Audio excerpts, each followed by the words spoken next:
5 things doctors urge people over 70 to stop doing immediately for a longer, healthier life. There comes a season in life when the pace naturally slows. The world around us might still rush by, but inside, we begin to measure time differently. Not in hours or tasks, but in quiet mornings, shared laughter and the grace of simply being. For those who've crossed the threshold of 70, every moment carries a certain weight, a softness, a wisdom earned through seasons of giving, losing, waiting, and becoming. And yet, longevity is not just about adding years to life, but life to those years.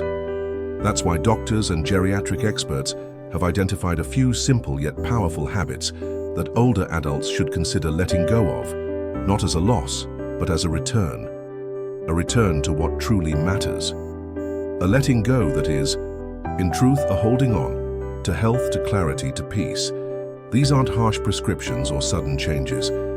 They are gentle reminders, like a kind friend placing a hand on your shoulder saying, perhaps it's time to rest from this.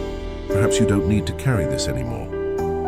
As the old saying goes, you don't stop living because you grow old. You grow old because you stop living. In this guide, we'll walk slowly, step by step, through the 5 key things doctors quietly but firmly advise their older patients to stop doing, so that they may continue not just living longer, but living better. These stories may change the way you see life. Don't forget to subscribe before we begin. Stop ignoring subtle health changes. The body whispers before it screams. A quiet ache is not always a quiet thing. At a certain age, it becomes easy, perhaps too easy, to explain things away. The knees creak when you get out of bed. Old bones, you smile to yourself. You forget where you put your glasses. Typical me, you chuckle, even though it wasn't so typical 5 years ago. There's a weariness that seems to cling to you lately, like fog that doesn't lift even after your morning tea. It doesn't feel serious. It doesn't feel urgent. So like most people over 70, you brush it off. You tighten the blanket around your shoulders. You move on. But doctors say, don't, not anymore. The body changes, but it also warns. Growing older means your body changes. It's a natural part of life, but there's a difference between natural changes and neglected warning signs. Dr. Elaine Morrison, a geriatric specialist with over 30 years in the field, puts it this way. The elderly don't always get the loud symptoms. They don't get the crushing chest pain, the raging fever, the dramatic collapse. They get quiet signs, whispering signs, a loss of appetite, a tiny drop in weight, sleeping more, feeling off. And if we don't catch those whispers, they can become storms. What used to be dismissed as normal aging is now understood to sometimes mask underlying treatable conditions. Mild forgetfulness can be an early signal of cognitive decline or depression. Fatigue could mean heart problems, anemia, or poor sleep quality due to medications. Appetite loss might indicate thyroid issues, undiagnosed infections, or even cancer. And most importantly, these issues are far more manageable when caught early. The danger of normalizing discomfort. There's a generation, your generation, who grew up tough. You worked through pain. You pushed through when things were hard. Complaining wasn't your style. You were raised to endure. But in later life, this very strength can become a quiet risk, because the small discomforts you're tolerating might be signs of something bigger, and doctors can't help with what they don't know about. Here's a simple truth. It's not weakness to notice changes. It's wisdom, what to watch for. Common subtle signs. Doctors encourage people over 70 to stop ignoring these common but underreported symptoms. Unexplained fatigue, appetite changes, or sudden weight loss changes in mood or energy, feeling flat or off. Increased forgetfulness or disorientation. Balance issues or more frequent stumbling. Changes in bathroom habits. Persistent coughs, hoarseness, or difficulty swallowing. New skin changes or unusual bruising. These signs don't always mean something serious, but they should never be shrugged off.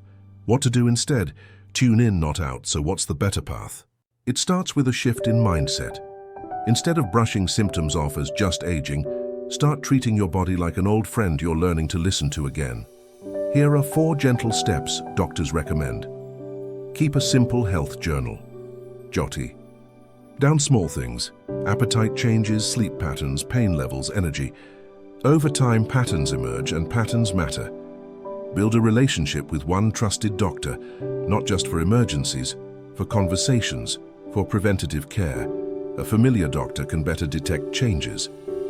Involve someone close. Whether it's a child, sibling, or neighbor, tell someone when something doesn't feel right. Let someone look out for you. Don't self-diagnose or delay. The internet can't feel your pulse. Your best bet is always a real conversation with a real physician. Listening is an act of self-respect. At 70, you've earned the right to rest more, to move slower, to say no to things that exhaust you. But don't say no to yourself. Don't ignore the signals of your own body. Don't assume that decline is inevitable. Sometimes a simple blood test or medication adjustment can return the color to your days. Remember this: your body is not betraying you. It is speaking to you, softly, kindly, asking for your attention. Pay attention. That's not fear. That's love. 2. Stop isolating yourself. Loneliness is not the absence of people, but the absence of connection. Silence is not always peaceful. At the age of 70 and beyond, we begin to enter a quieter season of life. Children are grown. Friends become fewer. The daily rhythm of meetings, travels, and workplace conversations fades into memory. At first, this silence may feel comforting, a long-deserved rest after years of responsibility. But without care, that silence can slowly become something else: isolation. Isolation doesn't always look like loneliness. Older adults may appear to live normally. They still cook, go shopping, and read the news. But what doctors worry about is not the visible routine. It's the emotional and social disconnection underneath. Isolation happens when a person no longer has deep or regular conversations, hesitates to reach out for help fearing they might be a burden, feels they have no real role in others' lives, has no one close to confide in when tired, afraid, or vulnerable. This isn't quite the same as being lonely. It's quieter, longer, more dangerous. The real health risks of isolation. Numerous medical studies have shown that social isolation can be just as harmful as smoking, obesity, or physical inactivity. The physical and emotional consequences are serious increased risk of depression and anxiety, faster cognitive decline, and higher risk of dementia. Negative effects on blood pressure, immune function, and sleep. Higher mortality risk due to loss of will or emotional resilience. The human nervous system is designed for connection. When connection is lost, the body perceives threat, producing stress hormones, weakening immunity, and gradually disrupting balance. Why are older adults more prone to it? No one chooses to be isolated, but it still happens, quietly and slowly, like autumn leaves falling one by one. Here are some of the most common causes. Fear of being a burden. Many elders avoid calling, visiting, or asking for help out of concern that they might be in the way. Insecurity about age or illness. When the body no longer feels strong, some choose to stay home, avoiding social settings out of fear of pity or comparison. Loss of close friends and family. At 70, many have already lost a spouse, siblings, or lifelong friends, their old network of connection. Difficulty adapting to modern technology. While the world connects through messaging, video calls, and social media, many seniors lack the skills or comfort to use these tools, making the distance grow. What doctors recommend: you don't need to force yourself into busy gatherings or loud crowds. The solution isn't noise, it's meaningful human connection. Here are some gentle suggestions doctors often give to older patients. Keep contact consistent, even if brief. You don't need long daily conversations. Just a few people with whom you stay connected regularly can make a big difference. Send a message, make a quick call, invite someone for tea. Frequency matters more than length. Join a local group, class, or community activity. Most neighborhoods offer small senior clubs, exercise groups, or community classes. Even occasional outings provide valuable human interaction, especially with others from your generation. Use technology if you can, and ask for help learning it.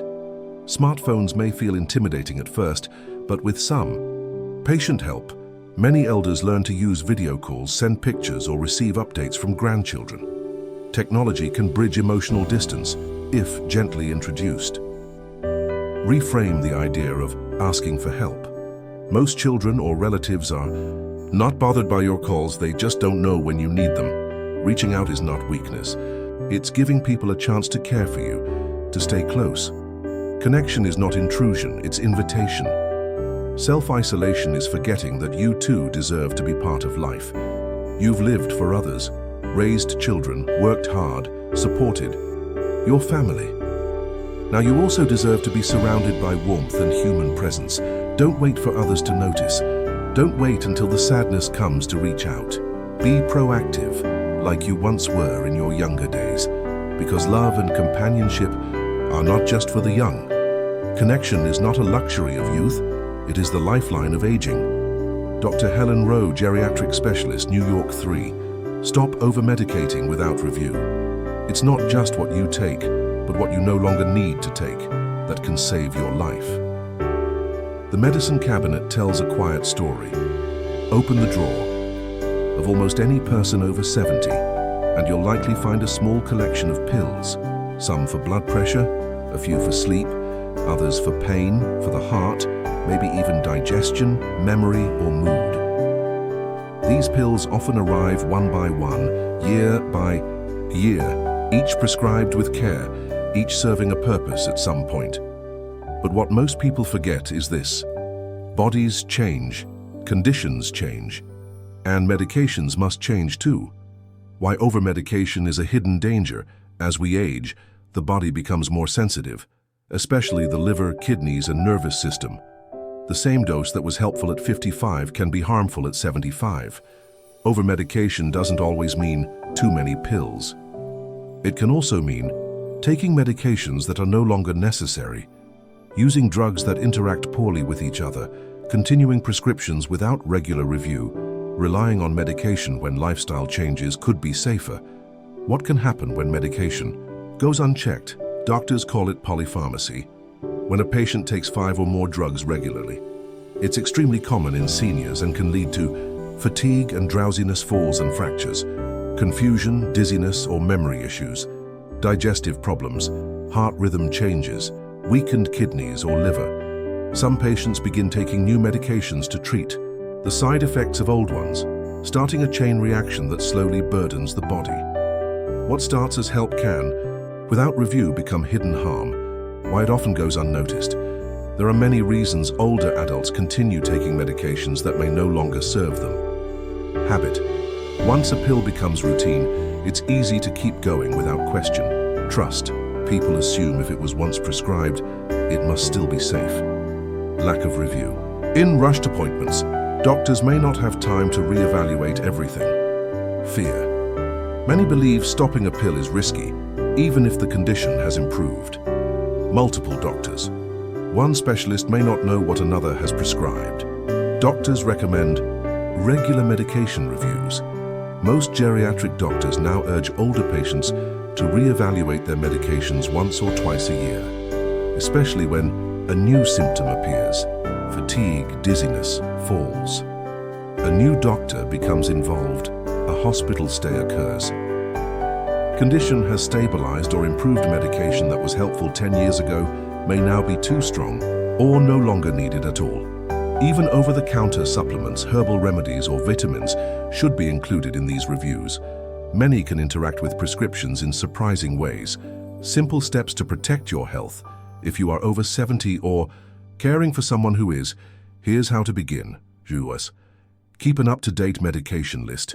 Include all pills, not just prescriptions, vitamins, herbs, supplements, occasional painkillers. Bring this list to every appointment. Ask your doctor, do I still need all of these? This simple question opens the door for a conversation.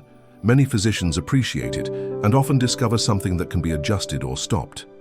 Watch for warning signs. New drowsiness, unsteadiness, confusion, or digestive issues may signal that a medication is no longer working as intended. Never stop a medication without supervision. Even if you suspect a pill is causing trouble, do not stop it on your own. Some require careful tapering. Always consult your doctor. less can be more, especially with medication.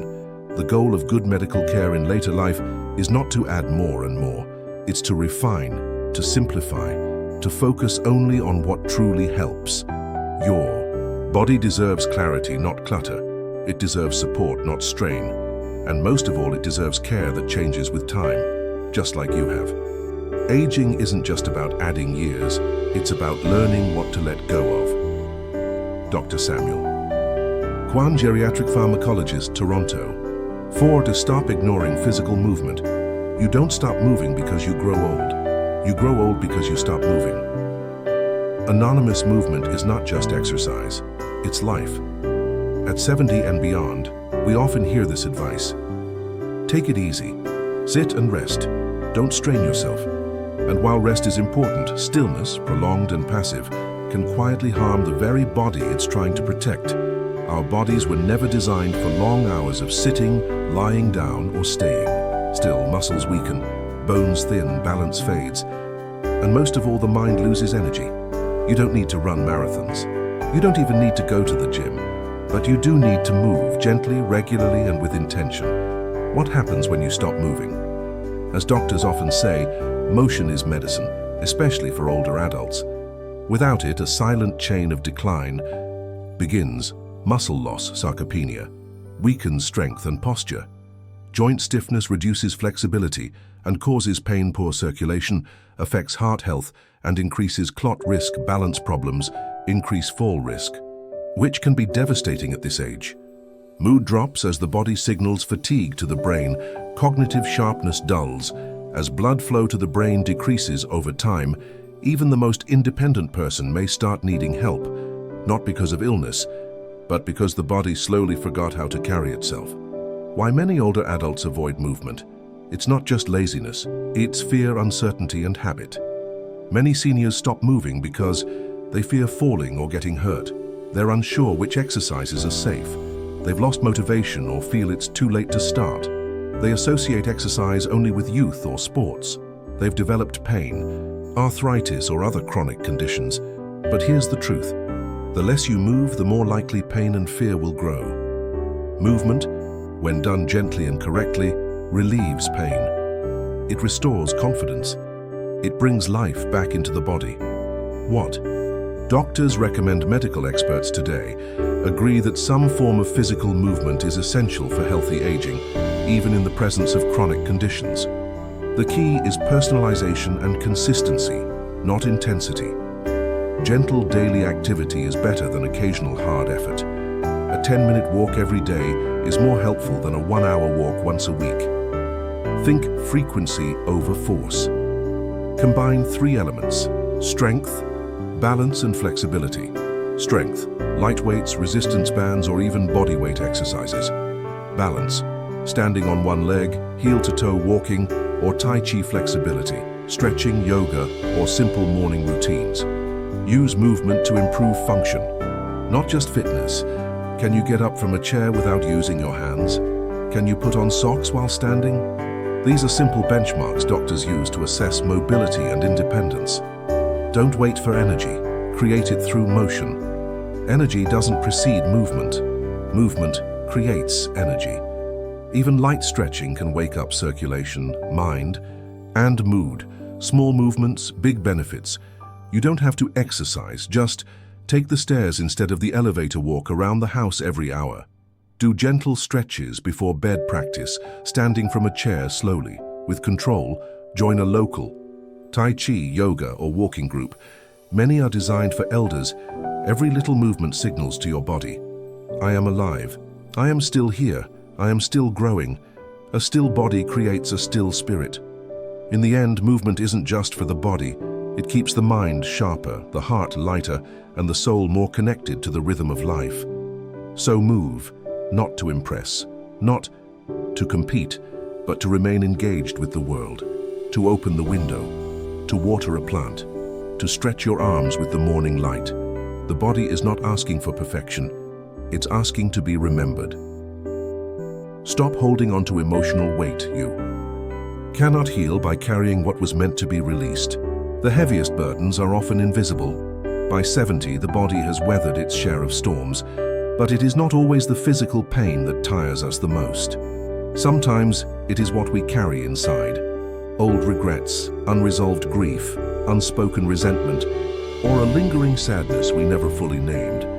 This is the weight no scan can detect, the kind that rests quietly behind the smile, the kind that surfaces late at night or when we're alone with our thoughts. Doctors call it emotional burden, but for those who live with it, it simply feels like a quiet ache that never leaves. Emotional weight affects physical health. It's tempting to separate mind and body, but science no longer does. Studies have shown that long-held emotional stress can increase inflammation in the body, disrupt sleep and digestion, raise blood pressure and heart rate, suppress immune function, accelerate memory, loss and cognitive decline, weaken the body's response to treatment and healing emotions. When ignored or bottled up, don't disappear. They settle into the body, softly, slowly, and over time, they begin to shape how we feel, think, and age. What emotional weight often looks like in the elderly, it often goes unnoticed, mistaken for quietness, tiredness, or just getting old. But look closer, and you might find a widow who still talks to a husband long gone, unable to let go a father who never forgave himself for a broken relationship, a mother who still holds hurt from things her children never understood, a person who feels forgotten, unneeded, or quietly resentful toward life. This isn't weakness. It's the cost of loving, of living deeply, of enduring without always healing. Letting go is not forgetting. It is freeing. Doctors and many wise elders now recognize that emotional release is part of aging well. It's not about pretending everything is fine. It's about finding ways to lighten what no longer needs to be carried.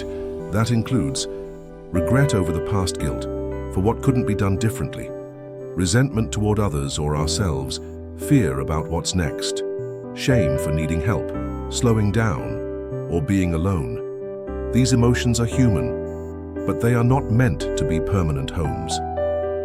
What doctors and therapists suggest, letting go is not a single moment, it's a practice, a quiet, kind, and patient process.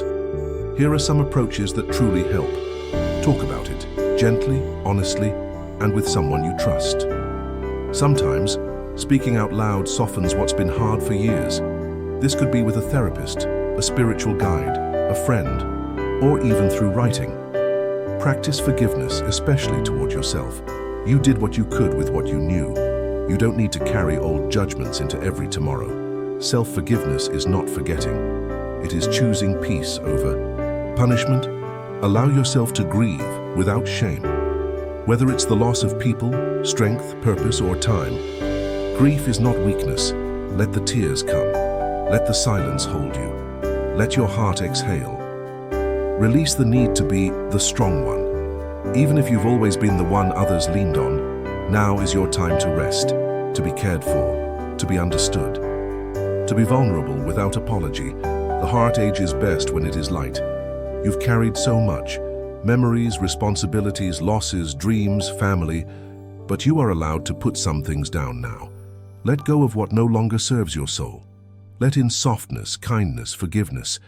Let yourself be held, not just by others, but by your own compassion. You've done enough. You've been enough. You are enough. Dr. Clara Jensen, psychogeriatrician, Oslo A. Closing reflection. The path to long life isn't only paved with medicine, food, or habits. It's also paved with peace of mind, emotional release, and the freedom to live the remaining years lightly and meaningfully. Let your final chapters be gentle.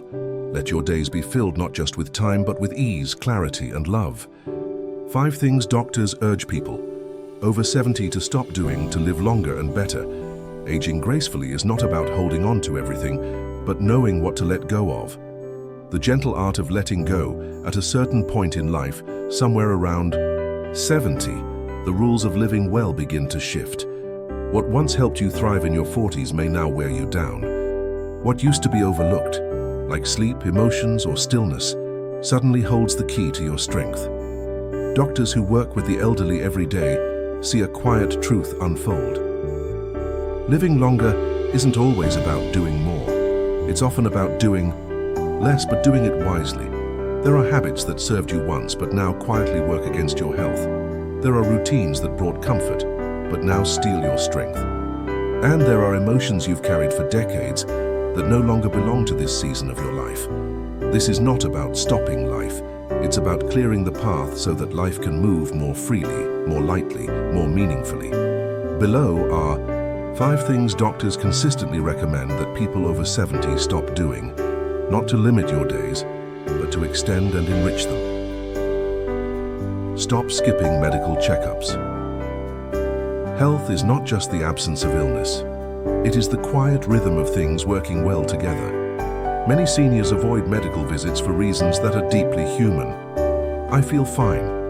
I don't want to hear bad news. I'm too old to change anything now. I don't want to be a burden. But here's what doctors see: conditions that could have been caught earlier. Silent diseases, like high blood pressure, kidney issues, or cancers, that gave no signal until they were too far along. Preventable hospitalizations that steal months or even years. Regular checkups, even if brief, serve as quiet guardians of longevity. They offer early detection of treatable issues, adjustments to medications that may no longer suit your aging body, prevention strategies tailored to your specific risks, emotional reassurance that you're being cared for, seen, and valued. Health is not something to fear or avoid. It is something to check in on, like a garden that needs pruning, not because it's dying, but because it's still growing. Stop isolating yourself. We are not meant to disappear quietly into our own silence. Loneliness is one of the most dangerous conditions a senior can face, and yet it's the least talked about. Doctors are now treating not just physical symptoms, but the deep effects of social withdrawal, depression, memory decline, heart disease, weakened immunity, even early death. You don't need a crowd, you just need connection. Whether it's talking with a neighbor, calling an old friend, joining a gentle walking group, or attending a local community event, these moments of connection are medicine. Your presence still matters. Your stories still carry weight. And even if the world seems vast and unfamiliar, your warmth is still needed in it.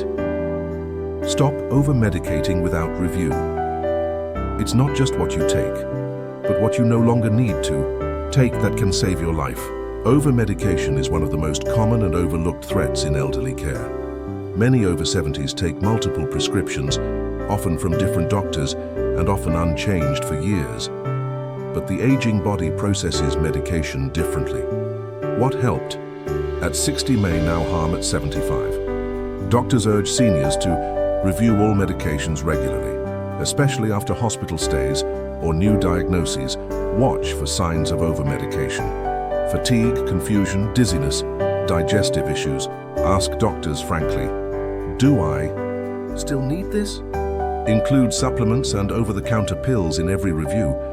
You deserve a medication plan that reflects where your body is now, not where it used to be. Let your treatment grow old with you, not out of habit, but out of wisdom. Stop ignoring physical movement. You don't stop moving because you grow old. You grow old because you stop moving. Movement is not just for the young. It's the key to staying upright, independent, and alive, no matter your age, and it doesn't have to be difficult. A short daily walk. Simple stretches in the morning. Chair. Exercises Tai Chi in the park. Standing without holding onto the arms of the chair. Raising your arms with the morning sun. Doctors no longer recommend taking it easy as the body ages. They recommend staying active, but gently, safely, and regularly. Why? Because without movement, the body weakens fast. Balance declines, muscle mass disappears, bones lose density, and the will to move fades. Even just 10-15 minutes a day can bring back energy, mobility, and confidence. Your body wants to move, it just needs permission. Stop holding on to emotional weight. You cannot heal by carrying what was meant to be released. Emotional burden is the quietest weight we carry. Regret, grief, anger, guilt, fear, loneliness. And for many seniors, a feeling of no longer being needed or understood. But holding on to these emotions only deepens physical stress, weakens the immune system, and dims the light of each remaining day. Letting go is not about forgetting. It's about freeing yourself. Speak to someone. Forgive what needs forgiving. Accept the imperfect past. Let yourself feel sadness when it comes, and let it leave when it's ready. Welcome peace where conflict once lived. Doctors now know that mental and emotional wellness is just as important as physical health, and in many cases, more so. You are allowed to feel light again. You are allowed to choose peace. You are allowed to breathe differently in this chapter of life. Longevity is wisdom in action. Living to 70 is not just about surviving. It's a privilege, but living well. After 70 takes intention. It's not about chasing youth. It's about honoring the stage you're in while releasing what no longer serves your mind, body, or soul. So stop what weighs you down and start clearing space for clarity, for ease, for life itself. At 70, we don't need more things to carry, we need space to fly.